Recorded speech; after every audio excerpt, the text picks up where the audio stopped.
Everyone and welcome back to my channel. और आज की वीडियो में हम लोग पढ़ने जा रहे हैं डिस्पर्जन। स्टैटिस्टिक में नया चैप्टर स्टार्ट कर रहे हैं हम लोग डिस्पर्जन। तो आज समझेंगे कि डिस्पर्जन की मीनिंग क्या है, डेफिनेशन क्या है, उसके बाद डिस्पर्जन कितने टाइप्स के होते हैं, ये समझकर डिस्पर्जन का क्वेश्चन भी सॉल्व करेंगे हम लोग हर टाइप की सीरीज में। तो हमारे साथ जुड़े रहिएगा। चैनल पर नए हो तो सब्सक्राइब कर दीजिएगा और अगर हमारी वीडियोस आपको पसंद आती हो, थोड़ी सी भी काम की लगती है तो उसे लाइक और शेयर जरूर करिएगा। तो चलिए वीडियो को स्टार्ट करते हैं।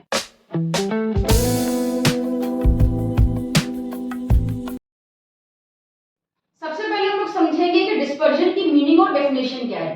तो यहाँ पर मीनिंग लिखी हुई है पहले, the meaning of the word dispersion is scatteredness. Dispersion की मीनिंग क्या है? स्कैटर्डनेस है। ये जो स्कैटर वर्ड होता है इसका मतलब होता है फैलाव, किसी चीज का फैल जाना। तो हम लोगों की जो सिंपल सा डिस्पर्जन की मीनिंग है वो है फैलाव, कि कोई भी सीरीज कितनी दूर तक फैलती है, उसकी वो कितने नंबर्स को टच करती है। ठीक है, we study dispersion to have an idea of the compactness and the scatteredness of the distribution। हम लोग डिस्पर्जन पढ़ क्यों रहे हैं? हम लोग डिस्पर्जन इसलिए पढ़ रहे हैं ताकि हम लोगों को पता चले कि कोई भी जो सीरीज है वो कितनी कॉम्पैक्ट है या कितनी स्कैटर है। कॉम्पैक्ट का मतलब होता है कि सीमित है, एक ही जगह पर है, और स्कैटर का मतलब है फैली हुई है, बहुत ज्यादा उसमें चेंजेस हो रहे हैं। तो कुल मिलाकर हम लोग स्टडी डिस्पर्जन इसलिए करते हैं ताकि हमें पता चल पाए कि हमारी सीरीज में ज्यादा चेंजेस हो रहे हैं या कम चेंजेस हो रहे हैं। ये पता लगाने के लिए हम लोग डिस्पर्जन को स्टडी करते हैं। देन डेफिनेशन है यहाँ पर, अकॉर्डिंग टू ए.एल. बाउले, dispersion is the measure of the variation of the item. Dispersion क्या है? मेजर है, कैलकुलेशन है वेरिएशन ऑफ आइटम की, यानी कोई आइटम कितना चेंज हो रहा है इसकी कैलकुलेशन को हम डिस्पर्जन कहते हैं। Then according to L.R. Conner, dispersion is a measure of the extent to which an individual item vary। Dispersion क्या है? मेजर है, कैलकुलेशन है कि कितनी एक्सटेंट तक, कहां तक कोई आइटम सीरीज का चेंज हो रहा है। तो कुल मिलाकर इस पूरी मीनिंग और डेफिनेशन से यही समझ में आता है कि डिस्पर्जन क्या है। डिस्पर्जन कैलकुलेशन है कि कैसे एक आइटम, हमारी सीरीज के जो आइटम्स हैं वो कितना चेंज हो रहे हैं। ठीक है, कितने दूर तक फैले हुए हैं या एक ही नंबर के आसपास सीमित हैं। तो और हम लोग क्यों इसको पढ़ते हैं? वे डिस्पर्जन क्या है? हमारे नंबर में जितना चेंजेस हो रहा है सीरीज के आइटम्स में, उसे कहते हैं डिस्पर्जन। और इसकी स्टडी क्यों की जाती है? इसकी स्टडी इसलिए की जाती है ताकि हमें पता लगा सके कि जो नंबर हैं, जो चेंजेस हो रहे हैं, वो हमारे स्कैटर हैं या फिर हमारे कॉम्पैक्ट नंबर है। चेंजेस जो हो रहे हैं वो स्कैटर है या कॉम्पैक्ट, इसलिए हम स्टडी करते हैं। तो ये तो बात हो गई मीनिंग और डेफिनेशन की। अब आगे चलते हैं और समझते हैं कि कितने टाइप्स के डिस्पर्जन होते हैं। तो अब हम लोग आगे समझते हैं कि हमारे डिस्पर्जन होते कितने तरह के हैं और डिस्पर्जन में कौन कौन से टर्म्स यूज होते हैं। तो सबसे पहले टर्म्स की बात कर लेते हैं। यहाँ पर लिखा हुआ है measure of dispersion may be expressed in two terms. Measure of dispersion जो होता है उसे दो टर्म्स में एक्सप्रेस कर सकते हैं। Number one is absolute measurement और सेकंड हो जाएगा रिलेटिव मेजरमेंट। यानी जब भी आप डिस्पर्जन निकाल रहे होंगे, डिस्पर्जन में क्या क्या निकाल सकते हैं वो भी हम आगे आप लोगों को बताएंगे।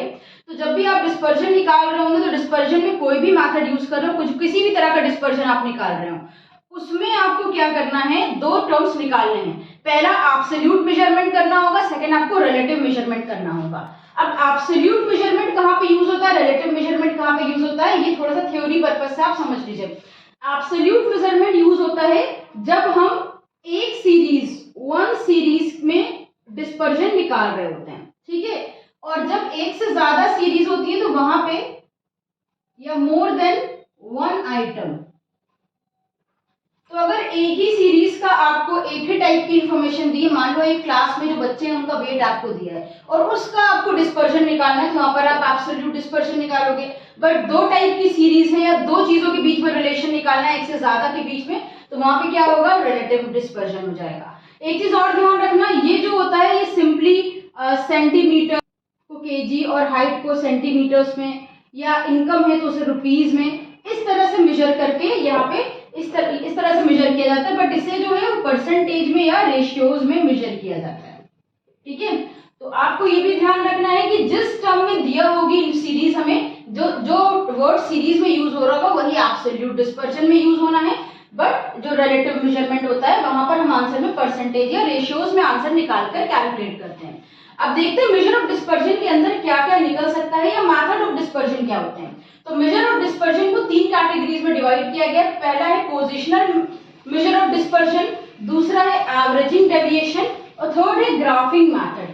तो फर्स्ट जो यहाँ पर पोजिशनल मेजर ऑफ डिस्पर्जन है उसके अंदर आपको तीन चीजें मिल जाती है। रेंज पढ़ना होगा, इंटरक्वार्टाइल रेंज, परसेंटाइल रेंज, इन सबको सीखेंगे हम लोग। सेकंड एवरेज डेविएशन जो होते हैं, एवरेज मेजर ऑफ डिस्पर्जन, उसके अंदर तीन चीजें आती है, quartile deviation, mean deviation, standard deviation, ये तीनों आपके सिलेबस में है। एंड थर्ड आता है graphic method of major of dispersion, जिसके अंदर आता है लॉरेंस कर्व। ये सिर्फ थ्योरेटिकल पोर्शन है, कर्व बनाने को आप लोगों के सिलेबस में नहीं आता है। तो यहाँ पे कुल मिलाकर आपके 7 टाइप्स के मेजर ऑफ डिस्पर्जन हो जाते हैं। कुछ एक्स्ट्रा कैलकुलेशन हो जाएगी तो आप उसको 8 कैटेगरीज में डिवाइड कर सकते हैं। तो ये तो बात हो गई मेजर ऑफ डिस्पर्जन कितने टाइप्स के होते हैं। अब क्या करते हैं, इनका प्रैक्टिकल क्वेश्चन सॉल्व करके देखते हैं। अब यहाँ पर हम लोग फर्स्ट डिस्पर्जन समझते हैं रेंज। तो देखते हैं पहले रेंज होता क्या है। रेंज के लिए कह रहे हैं it is the simplest major of dispersion, यानी सबसे सिंपल मेजर ऑफ डिस्पर्जन है। The range of a set of data is the difference between the largest and the smallest value in the set.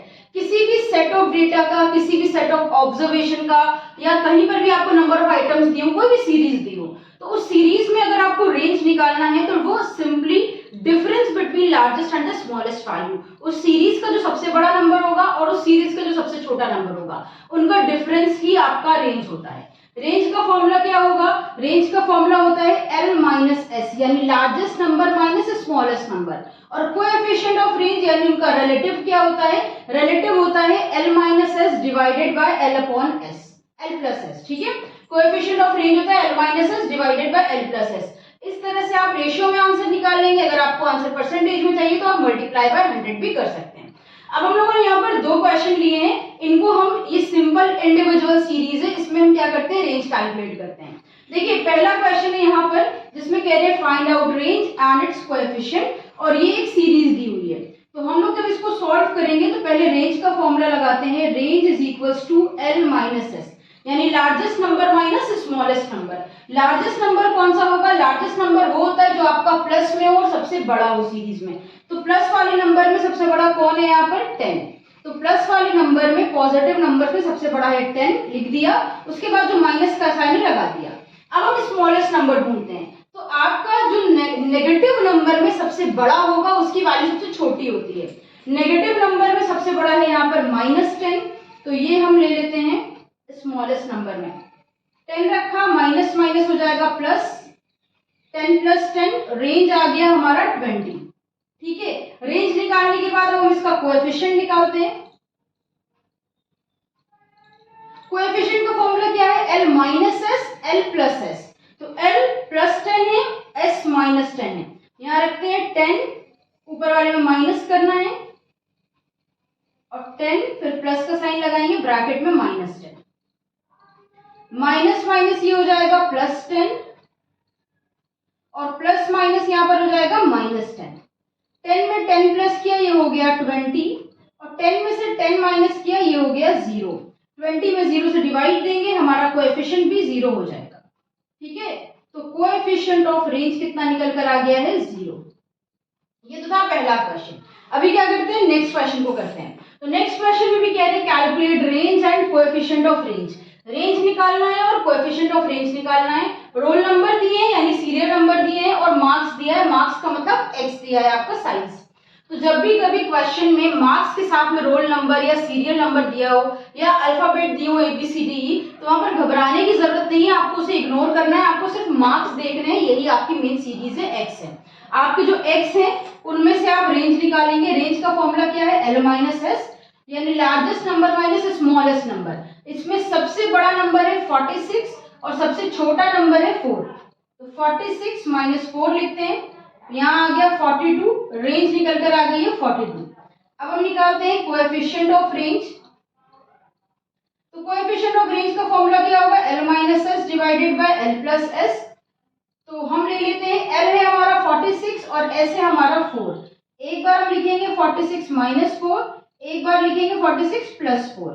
46 में से 4 minus किया आ गया 42 और 46 में 4 plus किया आ गया 50। डिवाइड देने पर ये आ गया 0.84। अब अगर यहाँ पर आपको परसेंटेज में आंसर चाहिए होगा तो आप परसेंटेज में निकालने के लिए मल्टीप्लाई 100 कर देंगी। ये हमारा कोएफिशिएंट ऑफ रेंज निकल कर आ गया। ठीक है, तो ये क्या था, हम लोगों ने रेंज निकालना सीख लिया। तो अभी हम लोगों ने इंडिविजुअल सीरीज में रेंज निकालना सीखा, अभी हम डिस्क्रीट सीरीज में सीखते हैं। डिस्क्रीट सीरीज की पहचान क्या है, आपको x के साथ फ्रीक्वेंसी भी दी होती है, तो यहाँ हमें x भी दिया है और f यानी फ्रीक्वेंसी भी दी है। इससे हम क्या करते हैं, रेंज निकालते हैं और उसका कोएफिशिएंट निकालते हैं। ध्यान रखिएगा, यहाँ पर सीरीज को असेंडिंग ऑर्डर में अरेंज करने की जरूरत नहीं होती है। सीरीज आप असेंडिंग ऑर्डर में सिर्फ तब अरेंज करते हैं जब आप मीडियन निकाल रहे होते हैं या फिर क्वार्टाइल्स को निकाल रहे होते हैं। तो परसेंटाइल रेंज निकालेंगे तो भी हम लोगों को सीरीज असेंडिंग ऑर्डर में अरेंज करने की जरूरत पड़ेगी। तो यहाँ पर हम लोग रेंज निकाल रहे हैं, हमें डिस्क्रीट सीरीज दी हुई है। रेंज का फॉर्मूला क्या होता है, L माइनस एस। एल कितना है, x में देखना है, फ्रीक्वेंसी को आपको बिल्कुल नहीं देखना है, बस x में सिंपली देखो सबसे बड़ा नंबर कौन सा है 14 और सबसे छोटा कौन सा है 4। 14 में से 4 माइनस किया, आ गया 10। ये रेंज निकल कर आ गया। अब हम इसका कोएफिशिएंट निकालते हैं, कोएफिशिएंट ऑफ रेंज। फॉर्मूला है L minus S upon L plus S. L था हमारा 14, S था 4, तो 14 माइनस 4 करेंगे, एक बार 14 प्लस 4 करेंगे। 14 माइनस 4 आ गया 10, 14 प्लस 4 आ गया 18। ये आ रहा है 0.555, तो इसको हम क्या करते हैं 0.56 लिख सकते हैं। ठीक है, तो कोएफिशिएंट ऑफ रेंज कितना आ गया 0.56। रेंज भी निकाल लिया, कोएफिशिएंट भी निकाल लिया। ये हो गई हम लोग की डिस्क्रीट सीरीज, इसमें इसी तरह से निकाला जाता है। कंटिन्यूअस देखते हैं, कंटिन्यूअस की पहचान क्या है, आपको क्लास इंटरवल दी होगी, साथ में फ्रीक्वेंसी दी होगी।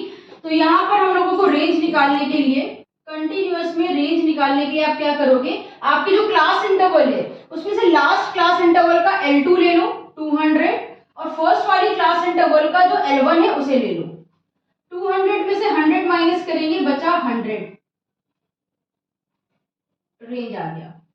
ठीक है, तो क्लास इंटरवल का जो फर्स्ट नंबर है आपको उसको S लेना है यानी स्मॉलेस्ट नंबर, और जो लास्ट नंबर है बिल्कुल उसको क्या लेना है, हाईएस्ट नंबर या लार्जेस्ट वैल्यू।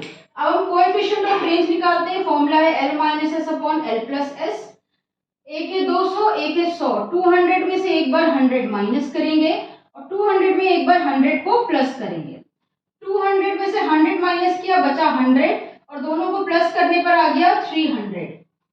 अब इसको डिवाइड देते हैं, आ गया 0.33, तो कोएफिशिएंट ऑफ रेंज निकल कर आ गया 0.33।